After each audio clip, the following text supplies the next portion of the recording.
I've always loved thunderstorms. The sound of the rain pattering against the window, the low rumble of thunder in the distance, it was calming to me. Growing up, my mom used to say that storms were the earth's way of cleansing itself. But the storm that hit our town one September wasn't a cleansing one. It was something far darker. The day it started was a Friday, just after I had gotten home from work. The air had that thick, heavy feeling that comes before a storm, and the sky was an unnatural shade of greenish-gray. I stood by the window, watching as the first droplets hit the glass, quickly turning into a torrential downpour. As the rain hammered down and the thunder roared, I felt a strange sense of unease.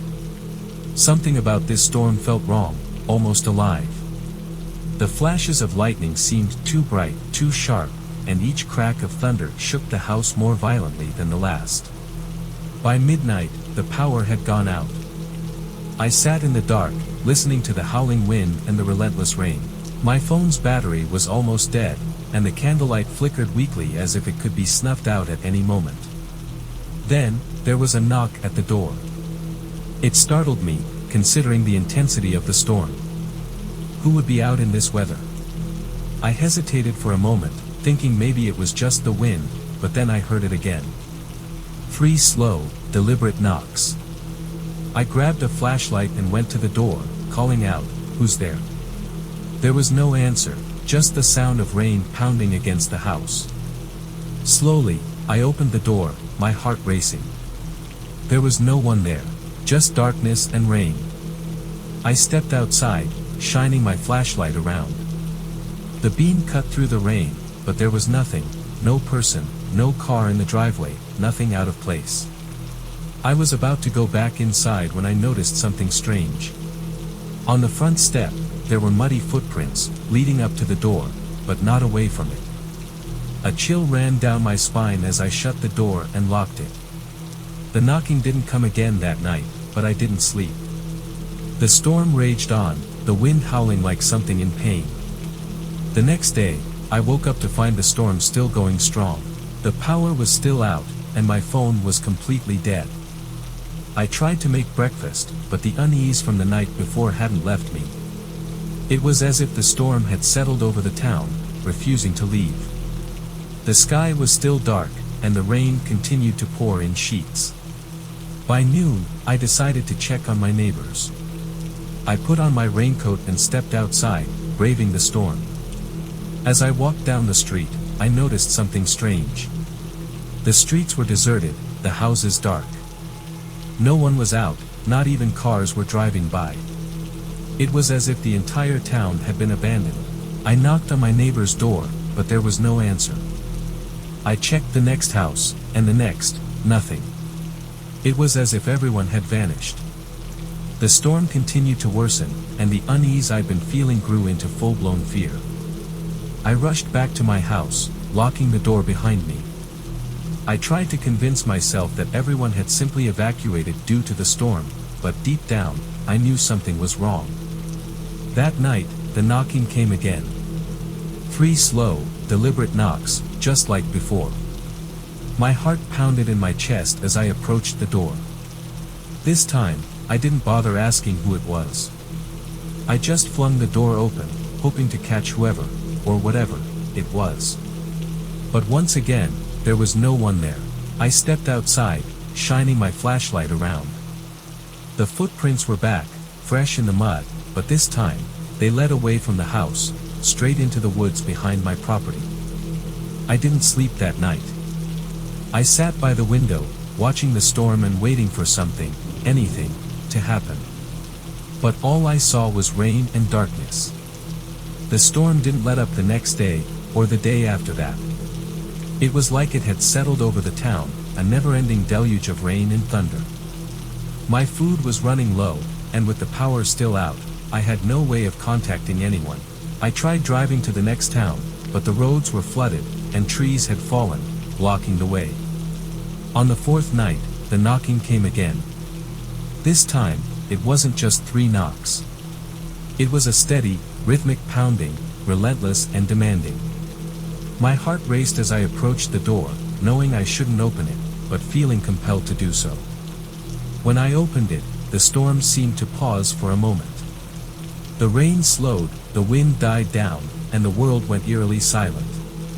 Standing in the doorway was a figure, tall, shadowy, and completely soaked, as if it had been standing in the rain for days. Its face was obscured by the darkness, but I could feel its eyes on me, watching, waiting. I tried to slam the door shut, but it wouldn't budge. The figure stepped forward, crossing the threshold. I backed away, my heart pounding in my chest. As it entered the house, the storm seemed to follow it. The wind howled through the windows, the rain hammered against the roof, and the thunder roared so loud it shook the walls. The figure loomed closer, its presence filling the room with an overwhelming sense of dread. I don't remember much after that. Just the sound of the storm, the cold, wet air, and the feeling of utter terror. When I woke up, the storm had finally stopped. The sun was shining, and the world seemed normal again. But the town was still empty. Everyone was gone, and I was the only one left. I've tried leaving, but every time I do, the storm returns. It follows me, relentless and unyielding, like it's tied to me somehow. I don't know what that figure was, or why it came to my door, but I know one thing for sure, the storm will never leave. And neither will I. It had been forecast as the storm of the century. A massive system was sweeping across the country, bringing with it torrential rain, violent winds, and constant thunder. People were warned to stay indoors, and most did, but some of us, my friends and I, didn't heed the warnings. We had been planning our weekend camping trip for months. The idea of canceling because of a little rain didn't sit right with us, so we decided to go anyway. After all, we thought, how bad could it really be? There were 5 of us, me, my girlfriend Emily, my best friend Josh, his girlfriend Claire, and our mutual friend Nick. We piled into 2 cars and headed to the mountains, excited for a weekend of hiking, bonfires, and the thrill of braving the elements. The storm hit while we were setting up camp. At first, it was just rain. A steady drizzle that dampened our spirits but didn't stop us from continuing to pitch our tents. But then, the wind picked up, and the sky darkened to an eerie shade of gray-green. The thunder began in the distance, low rumbles that grew louder with each passing minute. We should have stayed home, Emily muttered as she struggled to drive a stake into the ground. Josh laughed it off, always the optimist. Come on, it's just a little storm. Adds to the adventure. But by the time the sun had fully set, the storm had become a monster. The wind whipped through the trees, bending them nearly to the ground. The rain fell in sheets, so heavy we could barely see a few feet in front of us. And the thunder, oh God, the thunder. It wasn't just noise, it was a physical presence, shaking the earth beneath our feet, as if the storm itself was alive and angry. We huddled together in the largest tent, the 5 of us crammed into the small space, trying to convince ourselves that everything was fine. But there was no denying the fear creeping in. I don't like this, Claire said, her voice shaky. She clung to Josh, her knuckles white. We should go back. Nick, always the calmest in the group, shook his head. It's too dangerous to drive in this. We'll just have to wait it out. The storm raged on, hour after hour. Lightning flashed so frequently it was like daylight, illuminating the forest in harsh, strobe-like bursts. Each time, we saw the trees swaying violently, branches breaking, the world outside our flimsy tent being torn apart. And then, amidst the chaos, we heard it, something out there in the storm. At first, it was just a faint sound, barely audible over the wind and rain. But then it grew louder, more distinct. It was a voice. Someone was out there. Josh was the first to react. Did you hear that? He asked, his face pale. We all nodded. There was no mistaking it now. It was the voice of a woman, calling out in the distance, faint but desperate. Help me, the voice cried. Please, someone help. Emily grabbed my arm. We have to go out there. Someone's in trouble. But something felt wrong.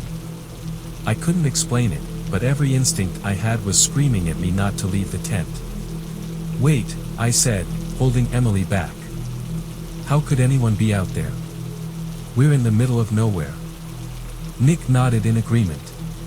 And how could they have found us? No one else is camping out here in this storm. But the voice continued, growing louder, more desperate. Please. I'm lost. Help me. Against my better judgment, we all grabbed flashlights and unzipped the tent. The storm hit us like a wall, the wind nearly knocking us off our feet. We shouted over the roar of the storm, calling out to the voice, but there was no response. We split up, each of us heading in different directions, shining our flashlights into the storm, searching for the woman. But there was no one. The voice had stopped. It was the kind of night when you knew something was wrong. The air was thick with humidity, the sky a deep bruised purple, and the wind stirred the trees in unnatural ways. My friends and I were driving back from a late-night diner in the middle of nowhere when the first rumble of thunder vibrated through the car. Looks like a storm's coming, Jenny said from the passenger seat, her gaze fixed out the window. I glanced up at the sky, seeing streaks of lightning flash in the distance. We'll be home before it hits, don't worry. But even as I said it, I wasn't sure. The clouds were thickening fast, rolling toward us like a living, breathing thing, and the wind had picked up, whipping against the sides of the car. I accelerated, hoping we'd make it back to town before the worst of it hit. We were still miles away when the rain began, big, heavy drops that splattered against the windshield, quickly turning into a torrential downpour.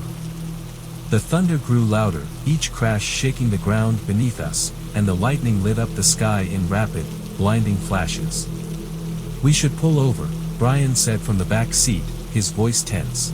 I can barely see the road, I admitted, slowing down as the rain became a solid sheet of water. The wipers were working overtime, but it didn't matter. The storm had swallowed the world around us, turning everything into a blur of water and shadow. I pulled over to the side of the road, the car shaking as the wind howled around us. We sat there in tense silence, the storm raging outside, the sound of rain pounding against the roof deafening. What do we do now? Jenny asked, her voice barely audible over the roar of the storm. Wait it out, I guess, I replied, though I wasn't sure how long that would take. The storm showed no signs of letting up. If anything, it seemed to be getting worse. The thunder was constant now, a low, angry growl that rattled the windows, and the lightning flashed so frequently it felt like a strobe light. Then, through the downpour, we saw it, a figure standing in the middle of the road. At first, I thought it was a trick of the storm, some illusion caused by the lightning in the rain. But as the lightning flashed again, the figure remained. It was a man, standing completely still, his head tilted slightly to the side as he stared at us through the rain. What the hell? Brian muttered, leaning forward to get a better look. Who is that? Jenny whispered, her eyes wide with fear. I didn't have an answer. The man was just standing there, not moving, not even flinching as the storm raged around him. He was dressed in dark, soaked clothes, and his face was obscured by the shadow of a wide-brimmed hat. But there was something off about him, something that made my skin crawl. He's just standing there, I said, my voice barely a whisper. We sat in silence, watching the man as the storm battered the car. He didn't move, didn't seem to react to the violent weather at all. It was like he was waiting for something. I don't like this, Jenny said, her voice trembling. Let's get out of here. But I couldn't move. My hands were gripping the steering wheel so tightly my knuckles were white, but my feet refused to press the gas pedal. It was like some invisible force was keeping me there, frozen in place. The lightning flashed again, and this time, the man was closer. Did he just move?